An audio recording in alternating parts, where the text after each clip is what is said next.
Welcome, Geek Vibes Nation, to an all new episode of Geek Vibes Interview.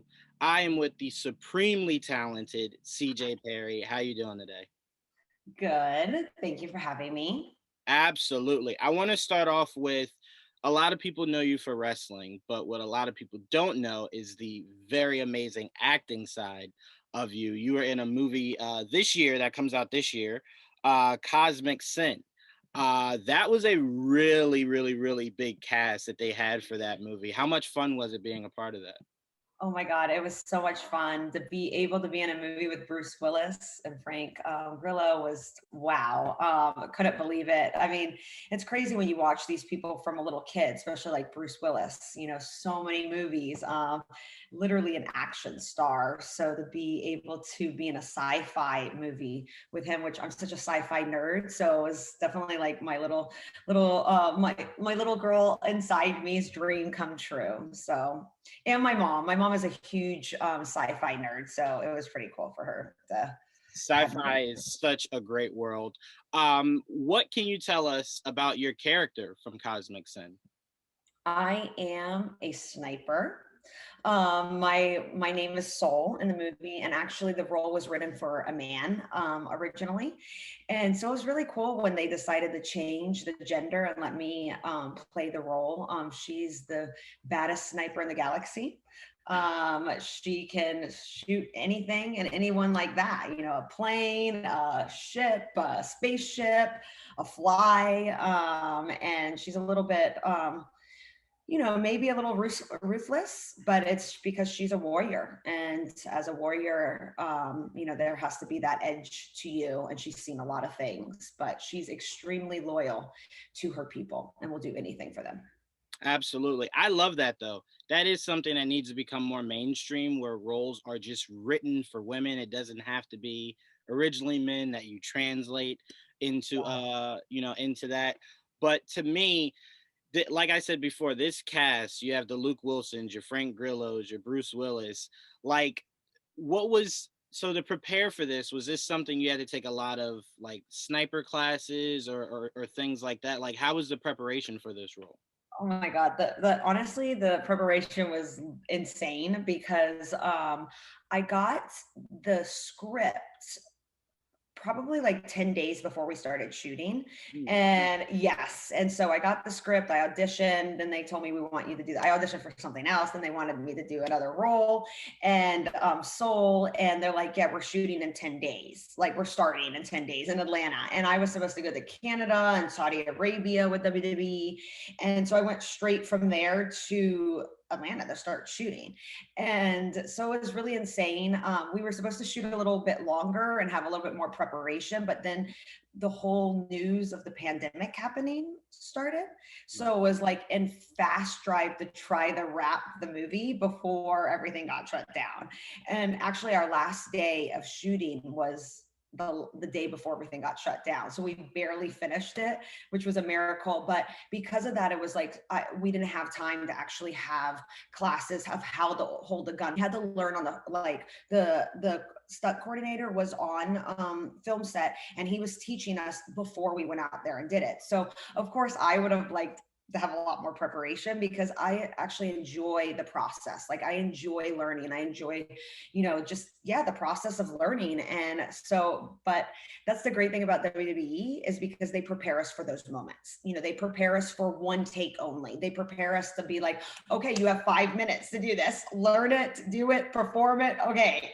And so I felt like that was a lot of the vibe and the set on Cosmic Sin reminded me a lot of Monday Night Raw, to be honest. Like urgency, like, oh my God, Bruce Willis is here. We got to shoot this one take right now because we have to move on to the next one. So it was very high stakes. And whenever I tell like any of my actor friends that are in my acting classes, they're like, oh my God, how did you do it? And I'm like, I think it was Monday Night Raw and SmackDown that prepared me for that. Like not knowing what we're going to do on live television 30 minutes before our live television segment. Right. And as stressful as those times can be, I'm thankful for it because that's happening in movies with Bruce Willis on the big screen as well. Right. That's one of the things I was really interested in asking you because we know it always seems like in wrestling, you guys never get a day off. Like it literally, especially when the world was functioning and you guys would have your dark shows and it's like you're traveling all the Yeah. time. So one of the things I wanted to ask you before we get into wrestling was I wanted to ask you, do you ever feel now that you're starting to get the acting bug, you're getting big roles like this, does it ever kind of like tear you a little bit on the idea of like there might come a day where this acting thing just really launches into a world of its own? Will I still have that love and that desire to do the dark shows, to do the constant traveling for wrestling? I mean, there's nothing like WWE, and I have such a love for it. And I came from that's the difference between me and a lot of people in WWE is that I actually came from the outside world. I came from entertainment. I came from Hollywood, and I chose to come here because I fell in love with with pro wrestling and fell in love with WWE, the way we tell stories. And there's no place in the world that does this. And coming from a background of professional dancing as well as acting, where, you go out there and you perform as a professional dancer in front of a live audience, which there's nothing like that, like telling a story on film and television without that audience, you don't have, as a performer, I don't get the same gratification. There's nothing in the world like that adrenaline rush that you get when you're performing in front of a live audience and the relationship that you have with the crowd. And I'm extremely thankful. I feel like I have a crazy relationship with the WWE universe. They either love me or hate me, but I'm always thankful that they make a lot of noise and they react and they feel something towards me. And I feel so much towards them. So I'm extremely grateful for that. And I feel like I love television and movies because it's a different style storytelling, and we have to have that storytelling as well. But that's why I'm in love with my job. I love performing in front of the WWE universe because I get to do both. I get to perform in front, especially when they come back. Our fans at WrestleMania is going to be the first time that we've had fans in over a year. Ugh, Right. that makes me really emotional. And I just missed the fans so much. I've missed the WWE universe, and I feel like I think about that a lot. Like I'm like, what about let's dream big? What about if I became like the next big, Marvel movie star? I would still want to come back and perform and connect with our fans and connect with. There's nothing like the wrestling fan base. There's nothing. They're so passionate, and I just love that relationship. I love that instant gratification, and also just the adrenaline rush that you get. That there's only one take and everyone's going to be talking about it on Twitter. So, and I live for it. I love that. So I want to be in WWE as long as they'll have me. Absolutely. So transitioning into WWE, on a more serious note, how scary was it for you guys with the transition of live shows, the traveling, then boom, COVID hits, and it's like you're in this world where you have no idea necessarily what's going on. I'm sure you guys might have had a little bit of an edge, more so of like the best doctors and whatnot. So you might have had like a little bit of a little bit more ahead of the curve. But how scary was it, that transition? And then, like you said, showing up to an arena or the I forgot what you got where you guys were working out of at the time. Right, Yeah. right. So to show up Yeah. there, The right, performance of the the time. Yeah. performance center. Thank you, thank you. So showing up there and essentially no fans. Like how was that transition? Oh my gosh. When I think about last year, it's such a weird feeling, and it's like I'm so glad we pushed through, because I was traveling. Actually, I traveled on March 24th last year for WrestleMania. Got a call on my birthday, the 23rd, that they need you at WrestleMania with Bobby Lashley. And I'm like, oh my God, like, just all the fear comes in, of course, because we didn't, that was COVID a year ago when we didn't really know, what was happening. And it's terrifying. I mean, never in my lifetime have I lived through a pandemic. Right. So I'm like, oh my God, am I going to die? Am I going to do this? But I love my job. I love performing. Someone needs to keep on putting smiles on people's faces. So I hope to be that person, in a time that everyone is sad and depressed and scared, hopefully to be able to give a little bit of hope and a little bit of just fun, like literally just to get maybe someone to laugh or, entertain them in this time that there was no content going out. There was no sports. I watched every news show. I became an avid YouTube watcher because I'm like, okay, I've watched every single show. Grey's Anatomy, I've watched 7 times already. The Kardashians 10 times. So we were one of the few places that were putting out content still. And so from that sense, I was really grateful, because I want to be that person to still be entertaining people when maybe other people can't. And I also was kind of like, this is where I'm a little bit strange again, but I was also a little bit grateful to be traveling during that time, because I'm like, might never happen again in our life. So I want to be able to witness it. Like, I have pictures and videos on my phone from traveling through the airport where it felt like Walking Dead. It felt like the apocalypse. LAX is closed down. There's 4 people on my flight. I mean, you know, you see these things trend on Twitter or on Instagram, but I was able to actually experience it myself. And I just think, 50 years from now, I'm going to look back at that footage and those pictures and I'm going to be like, yeah, we pushed through. Yeah. Uh, so I'm glad that as a whole, the world came together, and it was kind of refreshing that one of those, I mean, we went through a lot last year, but there were times that it was nice that we decided the world to come together to fight something bigger than us, bigger than just, we're always at war. And it was kind of a different feeling for me to be like, okay, this is bringing us together to fight something that is bigger than us. Right. And kind of like what happened in Cosmic Sin, we came together to fight something bigger than us. But yeah, so that's a long answer.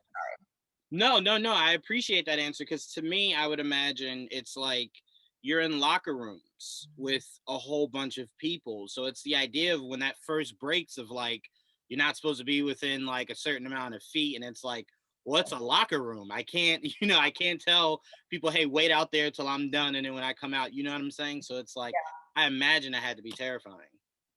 Yeah, I think the unknown was really terrifying, and I think I just kind of correlate so many things with, I try to live my life being wise and smart and taking all of this, trying to make the wise choices, but at the same time, I run into my fear. And so like every time I get into that ring and I have to go to the third rope, I know that anything can happen. Anything can happen in that ring. And I choose to run into my fear. And I kind of took that as with the pandemic as well. It's like, yeah, it was terrifying. Yeah, anything can happen. But I'm going to run into my fear. And I believe I was healthy enough. If I got COVID, I would be able to kick out of it. And I was very, cautious with myself of not exposing the people. And I think that's in general, everyone, we should still be that way, is like, you and I are young and healthy, but like, let's just take that extra step of people that might still be in danger of it. Right, absolutely. So to transition into WrestleMania, as you see the banner behind me, um, we got the breaking news from Monday Night Raw last night that you will be part of the Tag Team Turmoil this Saturday. The winning team, I believe, goes on Sunday to challenge the women's tag team champions. So in my mind, I am talking to the future tag team champion. So how exciting is that, and how nervous are you heading into this Saturday? I just got so excited when you actually said it because I haven't been able to talk to anyone. Like, I haven't verbally heard this, and so I'm like, oh my gosh, oh, I'm so excited. Man, of course I'm nervous, but I'm so excited. It's an honor to be on WrestleMania. A lot of people go through their whole careers and they never get to be on the biggest show of the year. It's our Super Bowl, it's our Oscars, it's our Grammys. And not everyone wins an Oscar, not everyone wins a Grammy. And so it's an honor. I have so many incredible friends that are incredible wrestlers in WWE that haven't heard their entrance music at WrestleMania, or haven't had a match at WrestleMania. So for us girls to be on the show, I mean, 5 days ago, there were only 2 women's matches, 1 on each night. And now we have 4 women's matches, 2 on each night. And so it just shows you that we have to fight. We have to fight for more representation of people of color, of women, of every sexual orientation, of every religion, you know, and it's sometimes it's hard. Sometimes it's hard to keep fighting. You know, you think you get to take 5 steps forward and 4 back, but like, we're making progress all the time, and it's just really exciting to see the card. I mean, Bianca versus Sasha, and Rhea versus Asuka. It's just, I'm really excited. I'm nervous, of course. I was like mad at Reginald when he cheated Naya's new boy toy, obviously, and took our opportunity away. And I was hoping we could maybe face Naya and Shayna, but like now we're gonna fight for our life against some of the best women's wrestlers in the world, and we're gonna fight, and Naomi and I are gonna win, and we're gonna go against my arch nemesis. I mean, Naya has 9 tables. I have been fighting Naya and Shayna since September. So I want that title. I was just about to say, out of everybody in this tag team turmoil, it's the most personal for you because you get a chance to dethrone someone who's essentially been your bully, like you said, since September.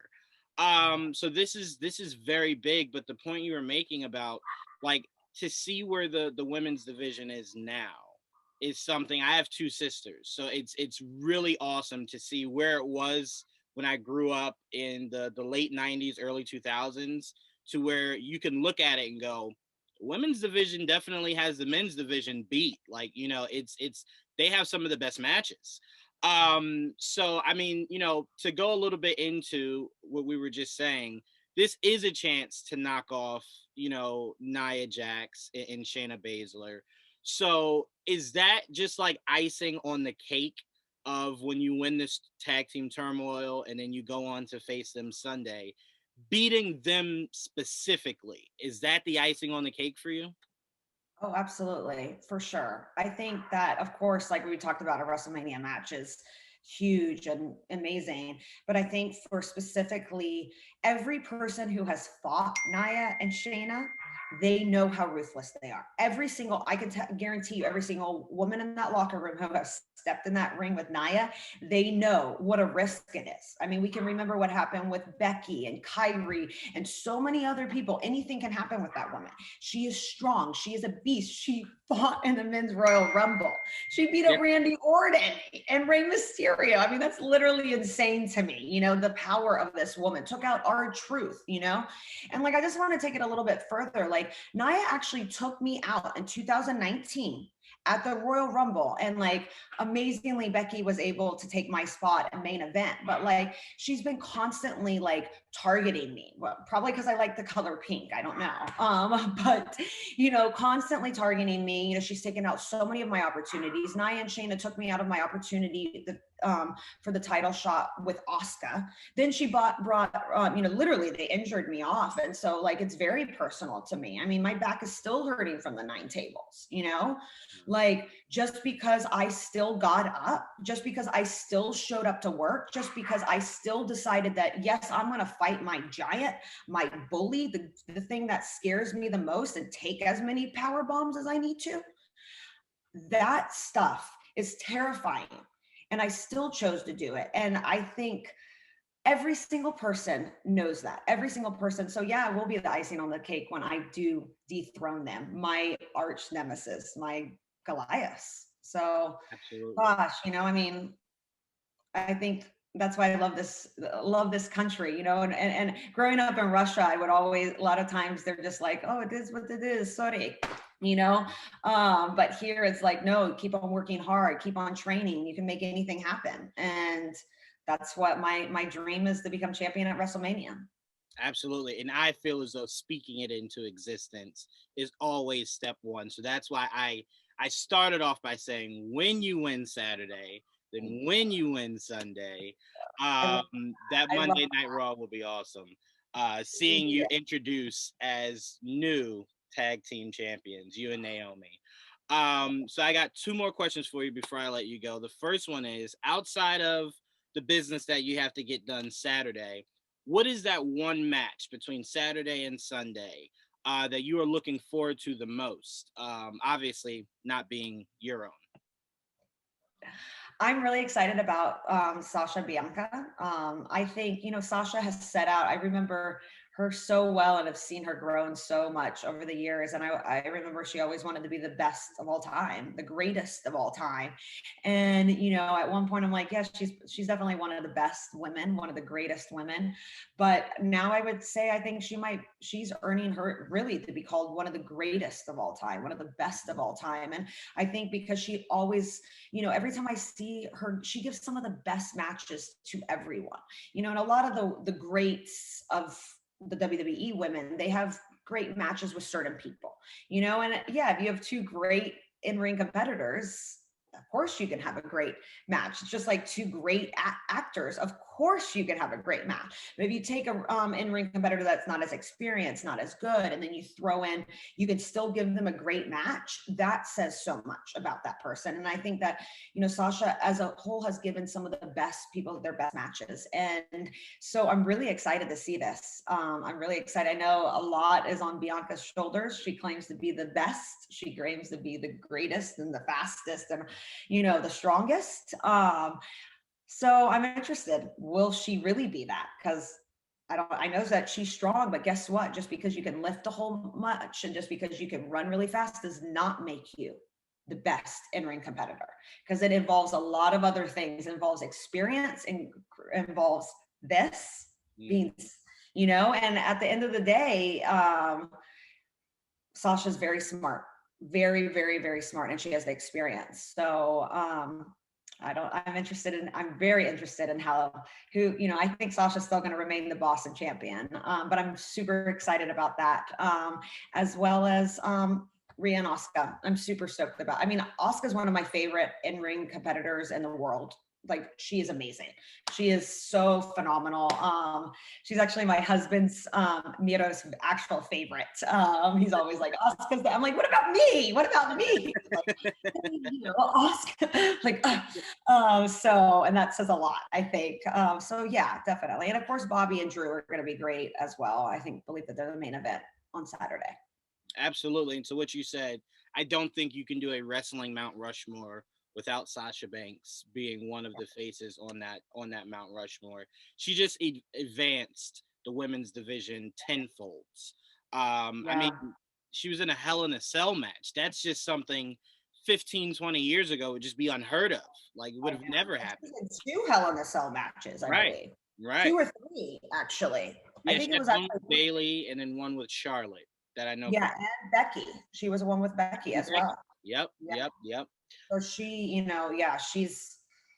it's insane. I mean, I remember when I first started in WWE, when I would ask things like, will we ever have a Royal Rumble or Hell in a Cell? They were like, absolutely not. Like, NXT will, but WWE went in. That's 2014. And so to see, a year later, 2 years later, 3 years later, how many glass ceilings we broke and how many people we proved wrong is just amazing, and it's exciting, it's encouraging, and I hope we are able to continue to inspire kids and that you can do anything you set your mind to, no matter what color you are, no matter what gender, race, religion, and so it's really cool. I hope we continue to give hope to the youth.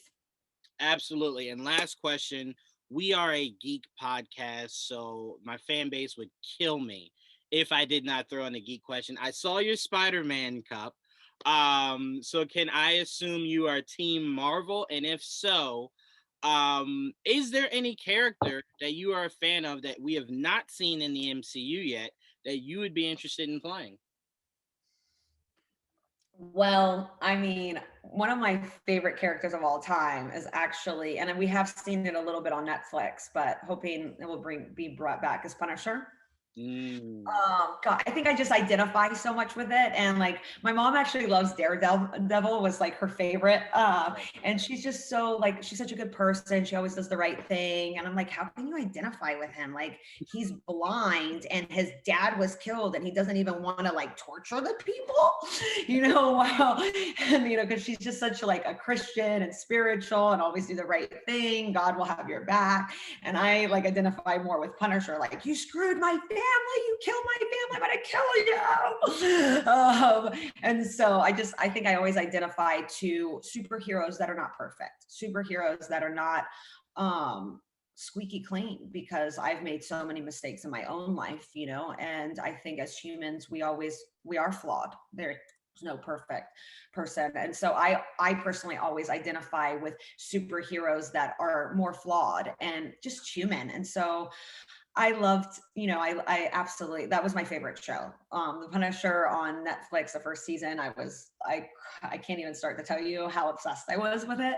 And so, it's interesting because we have all these characters, for me specifically, that usually male characters I like more, especially in comics. Yeah, we have here and there, some that I identify, but it is a lot of times the male characters that are written stronger, have more comedic timing, and layers. And, in this time that we're really talking about inclusion is, maybe we will have these type of characters. Maybe Punisher will be played by a woman one day, maybe a Black woman or an Indian woman, like, why not just push it a little bit further? And so if the very least I can do is just bring more conversation about these things, and to maybe put that down the line, if that's really what I would love. So, but any character, obviously, a villain too. I love villains. Well, I want to thank you so much for joining me. Again, I said I speak things into existence. I can look back and say I had an interview with the new WWE Women's Champion. So thank you so much for giving me the time, and please stay safe. And I cannot wait to grab the popcorn and be tuned in Saturday night and say, I told everyone what was going to happen. Oh, thank you so much. You have no idea how much that means to me. You really don't. Like, that's awesome. I really need to hear that. Thank you. Thank you, and take care. Thank you. Take care.